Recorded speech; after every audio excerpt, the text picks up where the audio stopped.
unrecord and record again. I think it's good to go. Says No, it's being. hold on a second. Setting up for YouTube live. Hold on a sec. And it's redirecting to YouTube. It just takes a second for all the streaming stuff to go. Oh, it's not responding. Never mind. I'll just record. Okay. Let's just do the recording. Okay, just a sec. So everybody. Okay, hopefully it's going to record the photos. Last week it just did voice. So, all right, here you go, Brian. All right, can y'all hear me? Is everybody good? I'm good. Okay, sounds good. Sorry about the technical issues. My cousin always makes everything sound easy, and we still couldn't get the volume. And anyway, I thought she was at her house, which is not far from me. But okay. So were there any questions initially? I kept getting in and out of the conversation that you have, or we want to go through part of the PowerPoint and then ask questions at the end. Yeah, let's do that. Just go through your PowerPoint, your 20 minutes, and then we'll do questions. Okay, sounds good. Okay, this is looking from the Mount of Olives, just an overview of the Temple Mount. The Golden Dome is a Muslim shrine. And if you look to the same level of it, about the same height, there is a gray dome also on the Temple Mount. That's the Al-Aqsa Mosque, which is also a Muslim, it's a Muslim mosque. The Western Wall is just on the other side of the gray dome. We'll get pictures of that shortly. I had to put this on there. That's over the Sea of Galilee. In the old city of Jerusalem, there's an Alabama store. Not every football team gets one of those. So for those who are Alabama fans, there you go. What this PowerPoint is going to focus on is basically the life of Christ. We're going to go through the different sites, locations that he was at, starting with the Annunciation. This is the Church of the Annunciation. You guys can see the scriptural references in the bottom corner. In Nazareth, they found a first century, some homes and different areas. This church was built over that. That's where many say that the announcement from the angel to Mary came that she would give birth. The rooms inside the church, the church is built out of concrete. A lot of the people lived in caves. That's, a lot of the structures in the area. So people would live there, make them homes, and this is basically a grotto or a cave inside the Church of the Annunciation. Just other sites or views of it. So after his announcement, we remember in Luke chapter 2 that he was given, Joseph went to Bethlehem to pay taxes. He was of the lineage of David, so he and Mary went to Bethlehem. There's a church built there that is actually comprised of 3 different churches. It's got a Roman Catholic, a Greek Orthodox, and an Armenian church.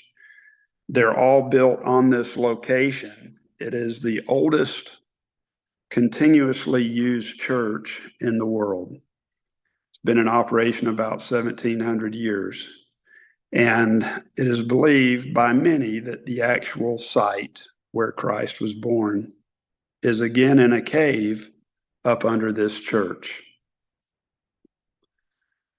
Star Street, it's where Joseph and Mary were believed to have walked on their way to the cave to where they paid their taxes. It's just a small group we had there on Star Street.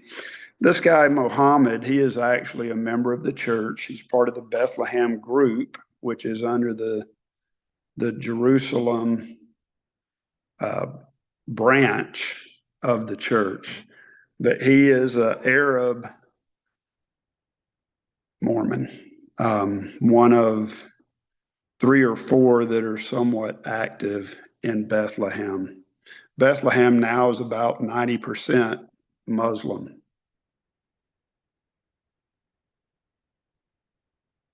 They have their bread. It's really good. Seasoned a little different than some of us are used to, but this is some of their bread.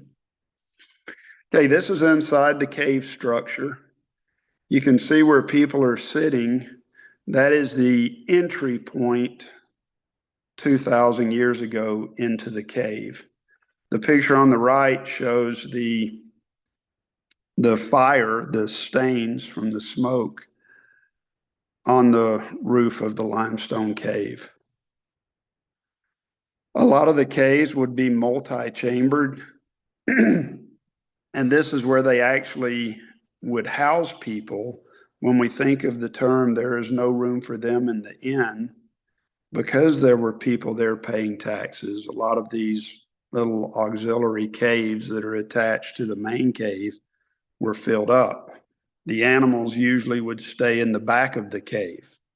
So when we hear that he was born in a manger, the manger is actually in a cave behind where the family would live and behind the part that would be considered the inn. Here's a picture of a manger, water trough, or a feed trough. This one's a little elevated from some of the others.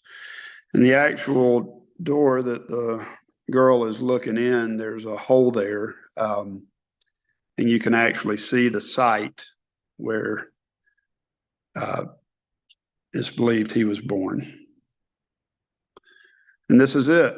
About 2 feet below this star would actually be the actual ground of the cave where he was born. The next slide shows the manger. Now, this has obviously been modernized with marble and other things. It's not the same limestone. The real one is actually in Italy, but they have put this one, they have moved it to Italy, but they've put this one covered up, and that would be the site where tradition holds that Christ was laid in the manger after his birth. So in Bethlehem today, a lot of the fields still look much like they did 2,000 years ago. Of course, we can see many buildings in the background, which were not there. On the bottom left, you can see terraced fields. They still use terraces to contain the water in the fields and the different crops of what they plant. This part, it's little small areas where they'll have a few stems of wheat or barley or corn, a lot of olive trees, but that gives a pretty good overview of the shepherd's fields. There's another one.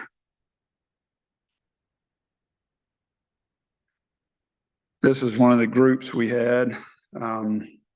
On the right, you can see the sheep. We try to plant it so we have the sheep come up while we're talking in the shepherd's fields. Doesn't always work. So we know that Herod gave the decree that since the king of the Jews had been born, that all the infants were to be killed. And this has the route that they potentially went to from Bethlehem. Now, there's a lot of, potential questions on that. Egypt actually started back at that time, not far from Bethlehem, within 30 or 40 miles.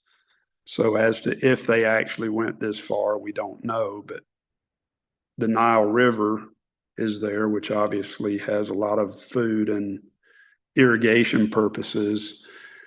We have the Negev desert in Israel, and then the Sinai Peninsula. You see the two fingers coming up from the Red Sea. For those that have done a lot of travel to different parts of the world, it is definite desert.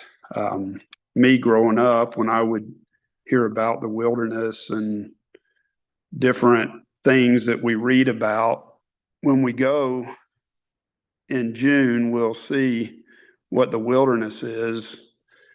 In the West, we have a lot of sagebrush and stuff. Here, they don't. It's particularly as we get into Jordan, and we won't see as much of southern Israel, but it is really desert with almost no vegetation unless there's a little oasis.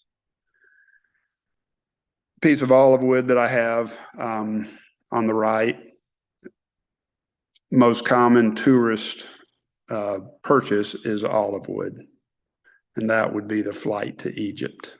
You can see the little baby in Mary's arms. Okay, the Nazareth village. One of the things we do in Nazareth is go to the village. It's a first century replica. We'll have pictures in a minute. But just to kind of give you a map to see where we are, you can see Bethlehem at the bottom. It's 5 or 6 miles from Jerusalem, which is about 70 to 80 miles from the Sea of Galilee area. And then Nazareth, depending on the route they took, it was probably 90 to 100 miles, again, depending on which route they would go on as people would travel from Nazareth to Bethlehem, usually along the Jordan River as opposed through Samaria for some. Okay, this is part of the Nazareth village. We have an oil press on the right. Picture shows the different weighted as they press the oil more and more times. All of this working towards what the Savior did, and we'll talk about it probably in our third PowerPoint on this, but the Savior, if you remember, he took Peter, James, and John into the garden. Well, the first he asked them to go with him, he found them asleep. Then he asked them, again, they slept again, and he was continually pressed in the garden. Another picture on the left of the Nazareth village. They have a lot of posers out there. A lot of the older olive trees in this site have been transplanted. Guy in the middle is actually an Assembly of God preacher that went on one of the tours with us, and this is in the synagogue in the Nazareth village. He's got the scrolls in his hand. Okay, Sepphoris.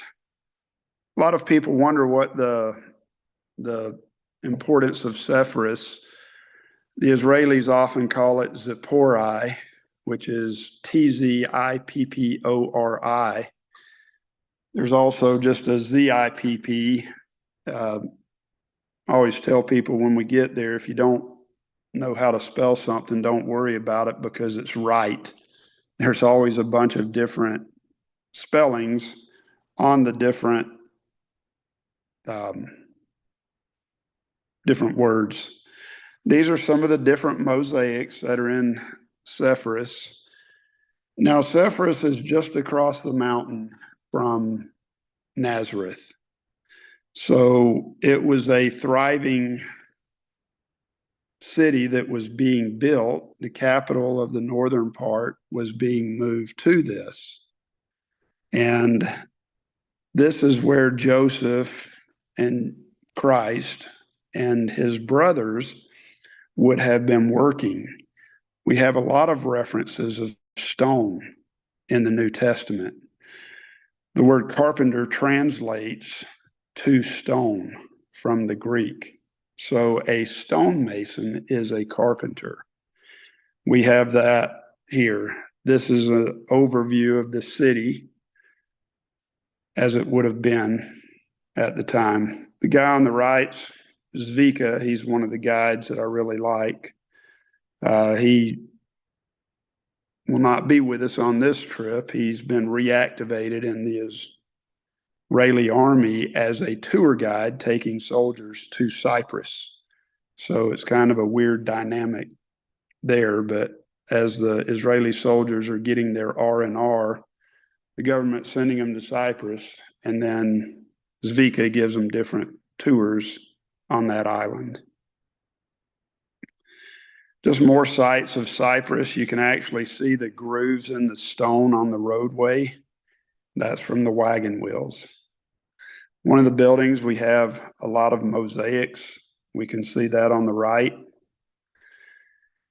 This one's called the Mona Lisa of the Galilee. Okay, another map. We can follow it, which we won't go through all the details tonight. But Jesus grew in Nazareth, the Galilee area. Wilderness of Judea, which is number 2, that's where John the Baptist taught. Now, this is also the area where Qumran is, which is part of our tour. And it is here that many believe, and history records, that a man named John spent about 3 years there. There's a lot of ritual baths and training at this time, or in Qumran, which John would have participated in as he was preparing himself to baptize the Savior.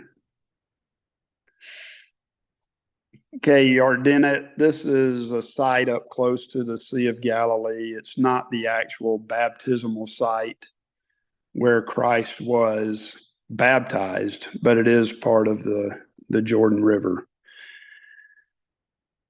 And the Jordan River sits about 700, or the Sea of Galilee sits about 700 feet below sea level. As we trickle down to the Dead Sea, we're about 1,300 feet below sea level.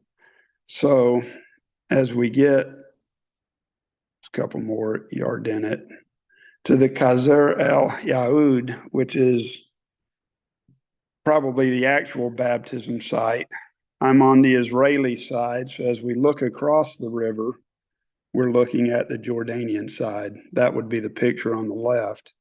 Picture on the right, you can see Israel and the Jordanian side. The river is actually really high at this point. It's usually not this high and not quite this muddy. Okay, the Mount of Temptation. This is outside of Jericho, which we'll be able to get this view to actually see the mountain where he was tempted, fasted for 40 days. Okay, let me go back here. The guy on the bottom is Ofer. He will actually be the guide that we have on this tour. He is a Messianic Jew. So he was in rabbinical school prior to him becoming a Messianic Jew. He was studying the actual time of Christ, and it came to him that he was actually the Messiah. As a result, he left school to become a rabbi, and then he had to join the army a little later. The only way that the Israelis don't have mandatory military duty, both the boys and the girls, is if they become a rabbi. So he joined the military later, and he's a lot of fun. Really enjoy Ofer. Okay, Sea of Galilee.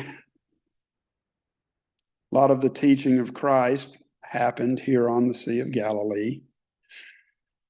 This is one of the resorts in the bottom. We're going to be in Tiberias, which is right up on the left, kind of where the mountain is poking out into the water. about midway up from the mountains in the back. One of the neat things in close to Tiberias is they found a 2,000-year-old boat. And we'll watch a little video about this when we're at this location. But the picture in the middle on the right is actually, the boat is covered in foam spray, and they let it float out of the Sea of Galilee after they dug it up. They're really concerned about how to preserve the wood and not have it just instantly be destroyed. That's why they covered it in foam spray. Okay, the first miracle, the miracle at the wedding feast, happened in Cana. This is Cana, where the miracle occurred. The sites are preserved because churches have been built on them. This is the church that's built on top of Cana for the first wedding miracle. We get to Capernaum. So I don't have my clock on. How are we doing on time? If y'all will let me know when the 20 minutes is up. We're about 15 minutes, maybe. Okay. All right. So Capernaum, Christ lived here much of his ministry time, possibly about 18 months. He lived with Peter, Peter's wife, and Peter's mother-in-law. And there's a church which is in the center. For those that are Star Wars fans, it looks like the Millennial Falcon, but this church sits right on top of the house that was believed where Christ lived. Then we have the town. There's just a fraction of it has actually been uncovered. The structure on the left is the synagogue, and let me go back. If you look on the picture on the left, you see the white limestone on the top, and then you see the black basalt on the bottom. The basalt was there at the time of Christ. The synagogue was built on top of that, and then it was later destroyed, and the limestone structure was built, if I recall, the 6th century AD. And then there's a picture of what it looks like today. Not far from Capernaum is Mount Eremos, which is where the Sermon on the Mount took place. Again, there's a church. There's an 8-sided church for the 8 Beatitudes. Interesting note on the side of this mountain, which the one picture is from the bottom looking up, the one on the right is the top looking down towards the Sea of Galilee. In the year 2000, the Pope had a big meeting there. There was over 100,000 people on the slopes without any microphones or technology or anything. So the acoustics of this area are pretty incredible. So when we think of Christ having he fed the 5,000, which would have been the counting of the men, plus women and children, at least 10 to 15,000 people that would have heard him here. It works because of the acoustics of the mountain. Again, just another view looking up. Here's one of the groups on the right. A lot of rocks on the site that we can sit on. They've really done a great job with the preservation of the site. A couple of more of the maps. If you look at the one on the right, we have Capernaum. If you look across the Sea of Galilee, you see Cursey, and that's where he cast the devils out of a man. And then the swine went and jumped into the Sea of Galilee. Kind of see a route to Nazareth. One on the left, He fed the 5,000, performed other miracles. A lot of these handouts I will actually give you copies of, so you'll have them on tour. Okay, there's a close-up of the church. Tabgha sits right below, and the miracle of the loaves and fishes is in a mosaic in one of the churches here. Okay, Cursi of the swine. Caesarea Philippi is up in northern Israel. It's on the Syrian and Lebanese border. This is it's at the foothills of Mount Hermon. Now, what's important about this is that is the Mount of Transfiguration. As Peter, James, and John saw the Moses and others from times past. Interesting, there was a pagan temple on the sides of this mountain. You see the water on the left, one of the main springs that feeds the Sea of Galilee starts at this area. A couple more maps, you see Herod the Great's kingdom. If you look at the little ledger on the bottom, it was divided among his sons in 4 BC. Now, most people believe that Herod died in 4 BC. So you look at Herod Antipas, he was about as good as his father. Philip was a little easier to work with. Thus, one reason why Christ would leave Capernaum, sail across the Sea of Galilee into Cursi and other areas on the east side of the sea, because Philip was pretty good. Antipas was, again, like his father, Herod the Great, and not very good to the Jews. We're at about 20 minutes, Brian. Okay, that sounds good. Well, let's stop here at the Western Wall.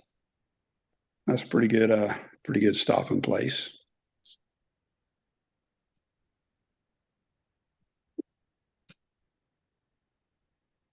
I will kill this slideshow. Yeah, we're taking notes and have lots of questions, right? I think since there are so many of us here now, just if you have a question, if you know how to use the raise hand icon, just click the raise hand icon, and then I'll try to call on you in order with questions.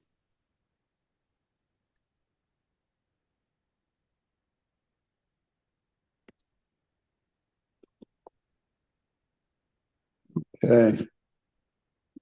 So why did it not shut off? Okay, there we go. I shut the computer off, so it ought to lose the screen. All right. Any questions?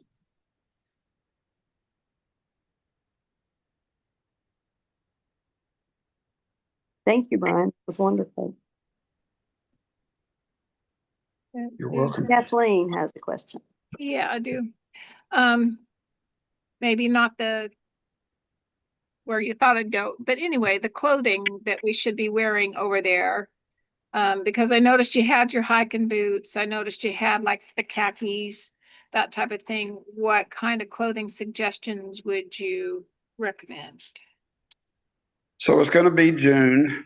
The only real place we have ever had issues with any type of clothing is women on the Temple Mount. It is controlled by the Arabs, and they want skin covered up. Now, they do have little skirts and full-length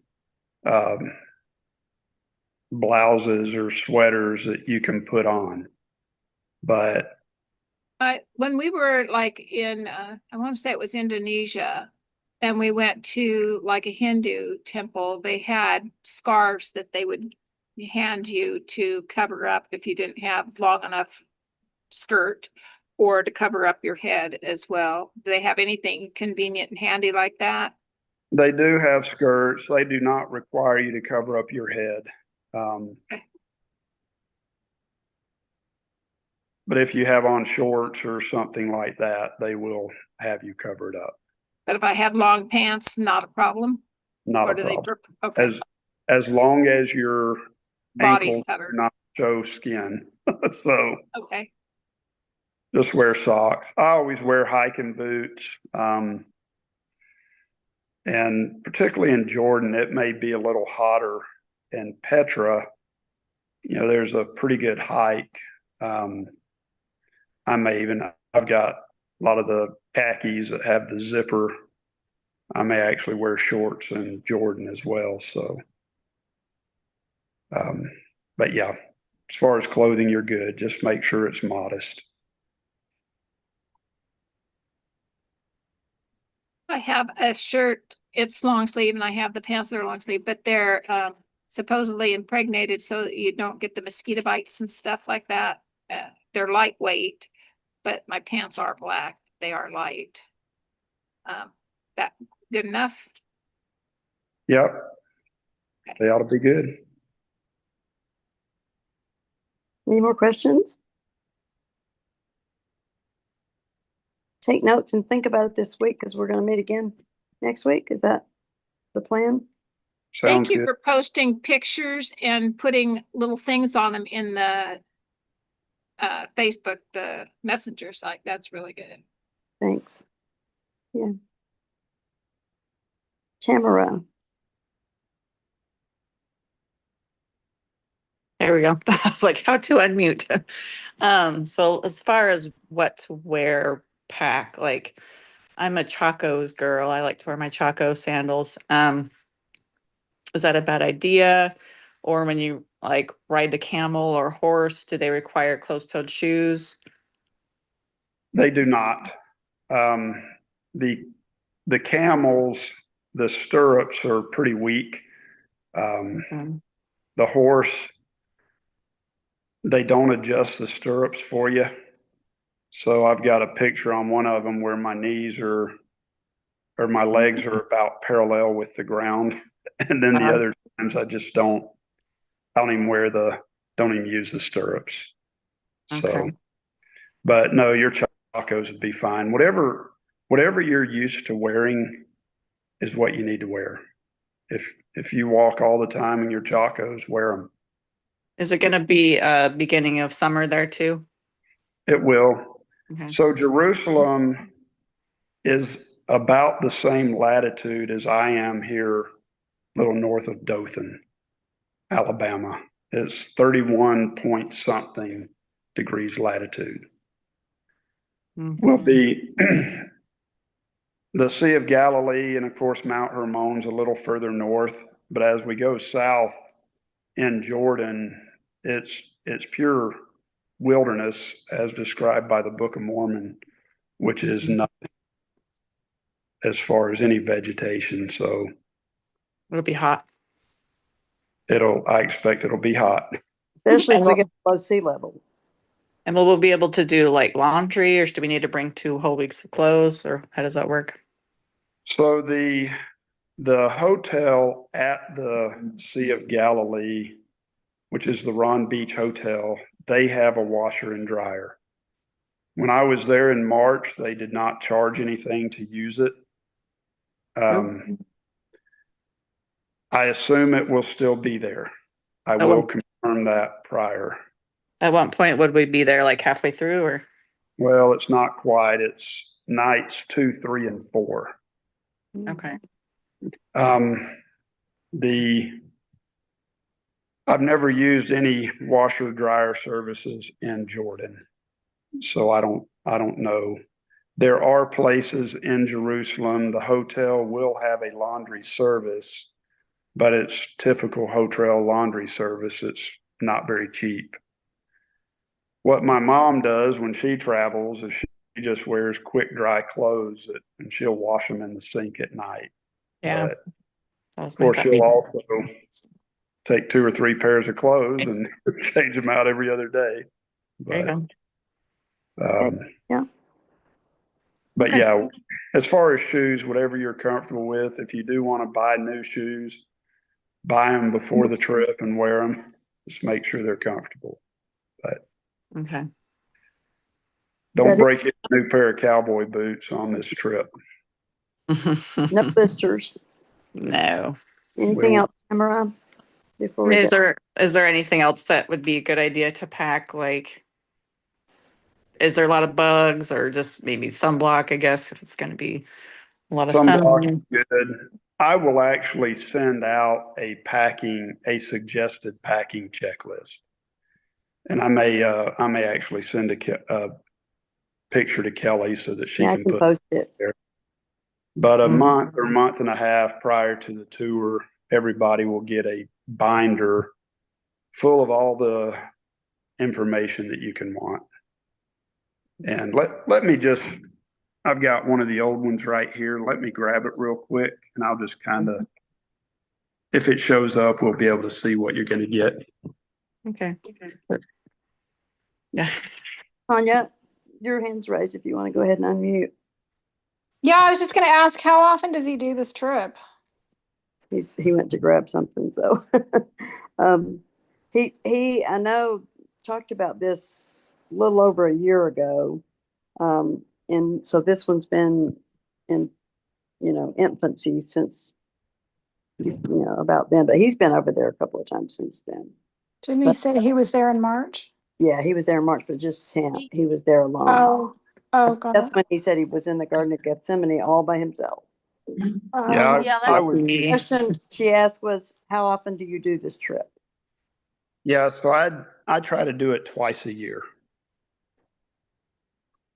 Hey, so I have a question for you, Brian. Did you buy my olive wood set? Did you FaceTime me right before the pandemic and buy it?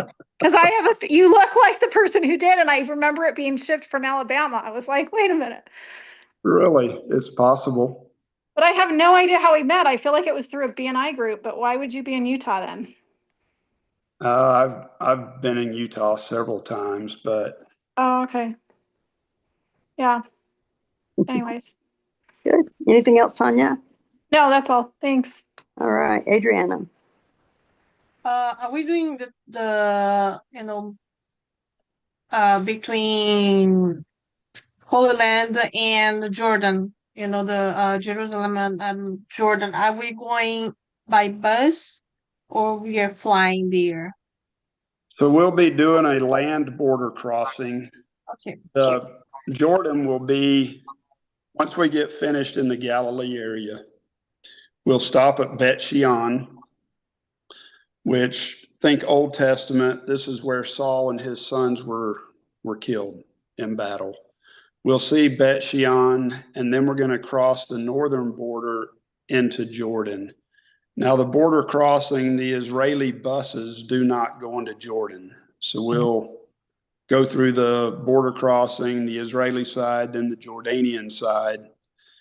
And then Jordan will pick us up and we will go to another Roman site named Jerash, which is one of the best preserved Roman sites in the It's Middle the East. Pompeii well, it's like Pompeii. I mean, preserved wise, right? That's what I read. It is very well preserved. Yeah. And so we'll start out there. We're going to stay the first night in Amman.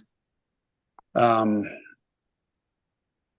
then we'll head south the next day. We're going to see Medaba and then Mount Nebo. Mount Nebo is where Moses was permitted to see the promised land before he went down the mountain. And as many believe, died, but we know he was translated. And then we're going to head on south to the Red Sea, the Gulf of Aqaba, which is in Jordan. We'll discuss Lehi and Moses. And then that second night in Jordan, we're going to stay in Wadi Rum in a camp, which was actually built. I was going to be a partner in it.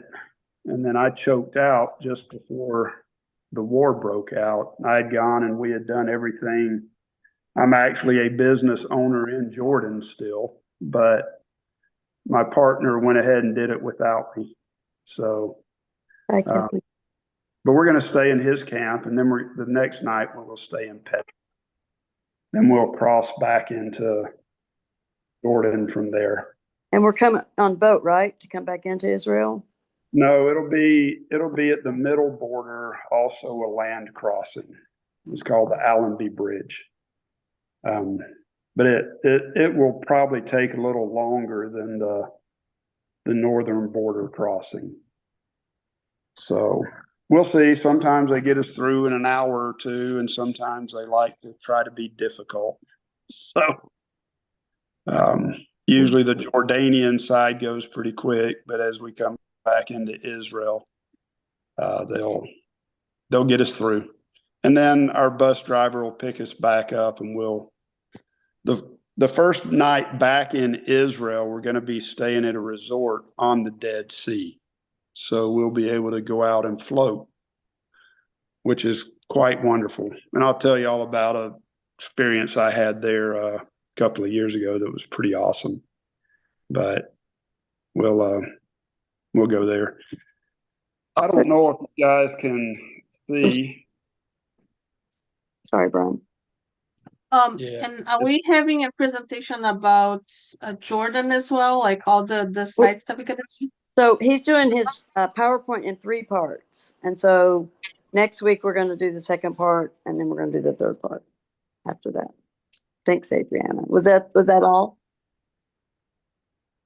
Yep. Okay. So Jody, you have a question. Yeah, I just need to know, if we have small appliances that have an American plug on it, do we need to bring a converter? You will. Okay. They have the standard 2-prong, which in that booklet that I send out, I'll give you references to what you need and show you pictures and all of that. I wish this was showing up a little more clear, but It's okay. We can post it. we'll get, this is a packing checklist, and there's frequently asked questions such as, do I need a visa? What documents do I need? Do I need Israeli shekels? There's a lot of questions on that. Mhm. The last 12 or 13 times I've been there, I've never had any shekels or any Jordanian dinars. A lot of the Israelis prefer US dollars. Now the Jordanians prefer their money. Their money is more valuable than ours. In fact, our dollar is worth about 70 cents to 1 dinar. Uh-huh. But I don't ever take it, but it is a good idea to have it. So I'm not gonna say don't take it. Well, it'd be fun to get, whether we use it or not, it would be fun to have a couple of coins. That's to bring right. back. Souvenirs. Yep. That's right. Yeah, I've got little jars that I keep all of the money from all the countries I've been in. So, Brian, are there USB? Yes. So Okay. do they take credit cards at all and throughout the places that we're gonna be at? Most places will take a MasterCard and Visa. Some will actually take American Express. But if you have a Discover card, it's really useless there. Yeah. Well, I know, and check with your credit card company. Most of them, like Chase or whatever, will not charge you to change the money into their currency. So it's usually, yeah, I have 2 credit cards that won't charge a currency exchange fee. It'll just be straight. And let's all remind each other to tell our banks we're traveling so they don't cut off our cards. Yeah. That is always a good idea because they will. So American Express has never given me any trouble because it's tied in with my Delta Sky Miles. So they know I'm traveling. Just Big Brother sees you travel, huh? Yeah, they see it, but I've had problems with MasterCard and Visa. Even when you tell them you're going, I've had an issue a time or two. But I always bring cash There's a lot of items, and particularly in the old city of Jerusalem, there's a lot of shop, olive wood, anything and everything you can want, you can buy in the old city of Jerusalem With American cash? with American cash. Yep. Awesome. So I'll bring a lot of ones, 5, 10s, 20s. They don't like 50s as much. They do take hundreds, but a lot of the shops won't have the change for 100. So I always get worried when they grab your $100 bill and take off to go get change. I've never had one of them not bring it back, but I just like to have a lot of smaller bills. My mom said when they went, they were told to take a lot of ones and that they give them to the children somewhere. Yeah. Yeah, they're gonna try everything on getting you to sell or to buy different items. And a lot of even the little guys, particularly in Jordan, are really good at Sympathy. yeah. And so anyway, And if you're a I friend, then they'll make you a very good deal. yeah. Yeah. Do you have another question? I just saw you unmuted, Tamara. Sorry. Oh, I did. what about water over there? So we'll have water provided on the bus. They will give some water. I'm going to push them just to give us whatever we want, but at most they would charge $1 a bottle, and they're standard bottles like we have here. And are they, well, okay, so I saw Slumdog Millionaire and how they filled up water bottles that were already used and glued the top one. So does that happen over there, or is it pretty legit that it's I've first never time water drinker water? I've never been concerned in Jordan or Israel. I actually, in the cities, I've drunk the tap water. I don't use bottled water to brush my teeth. Not like Mexico, huh? No, but I'm not saying, it's always a good idea to make sure that the water is sealed. Yeah. And I do know in China and places that they In do India. just what you're saying. They tap it, and put the lid back on it. So And glue it with little super glue so it looks like you're opening it for the first time. I've seen that. I'm like, Mom, don't buy an individual water bottle. Yeah. No, the places are good. Well, also, Brian, you mentioned to me that like at the hotels, we could fill up a water bottle and take with us You and just can. leave it on the bus, like our, insulated water bottles or whatever. Yeah, So we can bring our own empty bottle. you can. Okay. Yeah, there's plenty of opportunities to fill it up. They said with the plugs, that's a 2-prong. It's a 2-prong round. They're a little wider than ours. I'll have mine up next week and I can show you what it looks like. Is that what they use in the Buy UK? those, they come in like 2 or 3 different ones for travel. I mean, that's the Yeah, nice. the one I've had for years, and it's got basically most of them that you need around the world. But Okay. a lot of Europe and Eastern Europe and Israel and Jordan are the same. It's a 2-prong round. It's probably a 1/2 inch wider than. Yeah, I know what it looks like. Yeah. So. Yeah, And they've got them. that's the converter, right? It Follow uses that the on same there. amount of electricity, or does that convert? Their electricity is a 220 where we're 110. So you need to make sure you have the converter, Okay. not just the prong. Now, as far as your cell phone, if you use USB, it's the same. Your phones and tech stuff are designed for both. But if you take your own hair dryer, you may need a different system. Do hotels have those, Brian? Hair dryers, most of them do.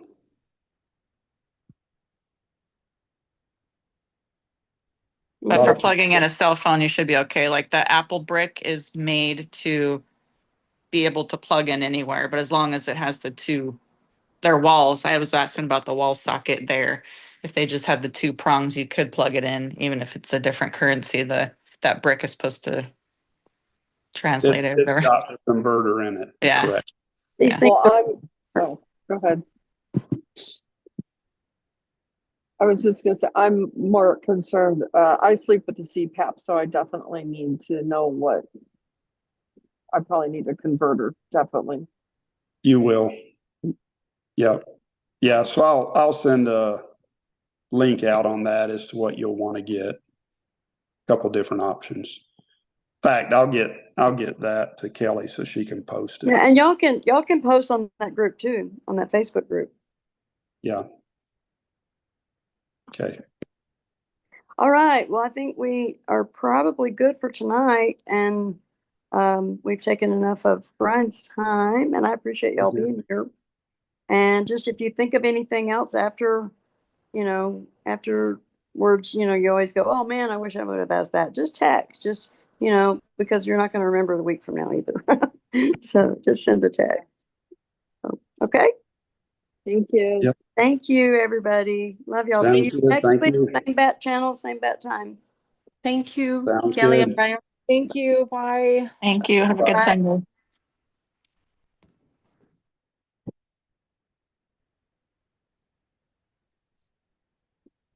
Is everybody gone? I stopped recording. Colton's, I don't know, Colton said he was ministering. So, Amy, did you have questions, babe? You're muted. You were asking about ladies in their 70s, right? I think Brian's mom is probably around that age, maybe a little older. Yeah, she'll Amy, be you're muted. 80. You're still muted, darling.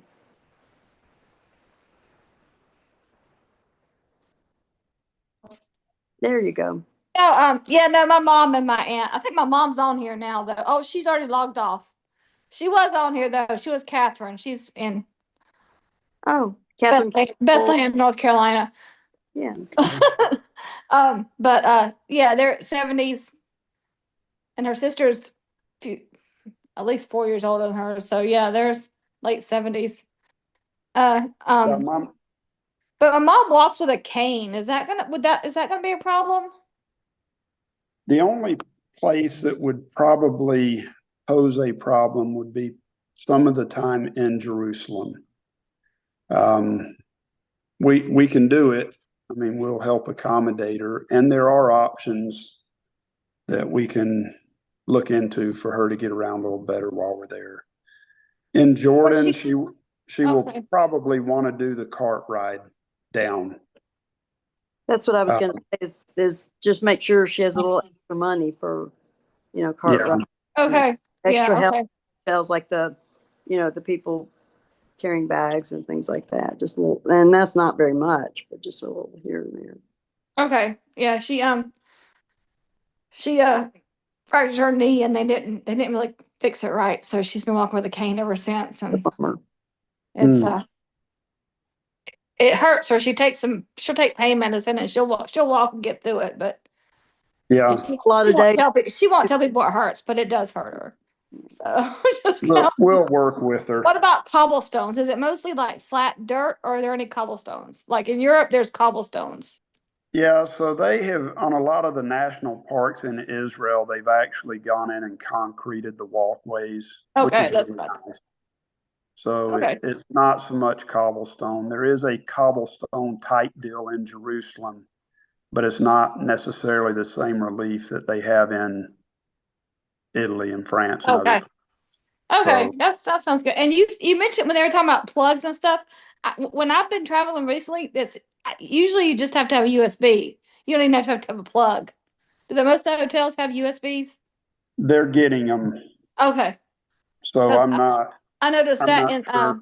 in South America, and then I noticed it when my son and I went to I know to Europe.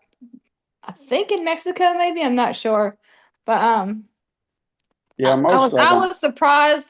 So I just wonder if that was like that there too, or if I really do need to bring it, because I got rid of all my adapters when I saw that. I said, well, I don't need these anymore. These places are going, everybody's going the same. That's good. So I'll have to go buy Well, some the more adapters. cell phones and laptops and all those are using most of them will have the USB. Okay. But a couple of the hotels are new this time, so I'm not sure what they'll have. Okay. But some of them are Just have your your electric chargers that attach to your phone. that's right. That'll work. All right. Well, try to see you next week. I'll be in New Mexico next week, so I'll you'll be able Awesome. to Fun, have a good get trip. earlier to me. I'm headed that way this week to work out there, so I'll be Nice. there for 3 months. But A little bit warmer down there than yeah. North Carolina. When you were talking about covering up, I don't need to like bring a abaya or anything, do I? Like in Saudi Arabia, I have No. my abaya from Saudi Arabia. I didn't know if I needed to pack it. No. I was gonna go out to the storage. I was gonna go out the Halloween stuff. It's in my Halloween stuff, and I was gonna go out and get it and throw it in my van because I might not be back before this. So I was like, oh, maybe I should take that with me. Yeah, But no, don't Think about about it. So okay, that sounds good. All right, well, we'll see you next week. All right. the only Thank you. place we have ever had any issue was on the Temple Mount. Okay. Yeah. So if you wear clothes that cover garments, you're good. At least the Okay. older style garments. So Okay. Well, yeah. like I said, I have it in buy it. I could take it and I could just throw it on over my clothes to go up there and then take it off. Yeah. Yeah. Usually you don't have to cover your Don't head. pack any more than you have to. Well, even in the Middle East, you'd have to cover your head. Americans didn't. Everybody else did, but they didn't make us cover our heads. So. There's even some of the Arab women that are not covering now. Oh, okay. So you're seriously okay. All right. The only- Thank you. If you wear low cut shirts, they're gonna make you cover it up on the Temple Mount. If you have skin showing on your legs, they're gonna cover that up, but they've got the stuff there that you need. All right. Thank you. We'll Yep. see you next week. Have a Yep, good. sounds good. You Bye. too. Bye. Bye. So Brian Colton is still in here, but I don't think he's in here.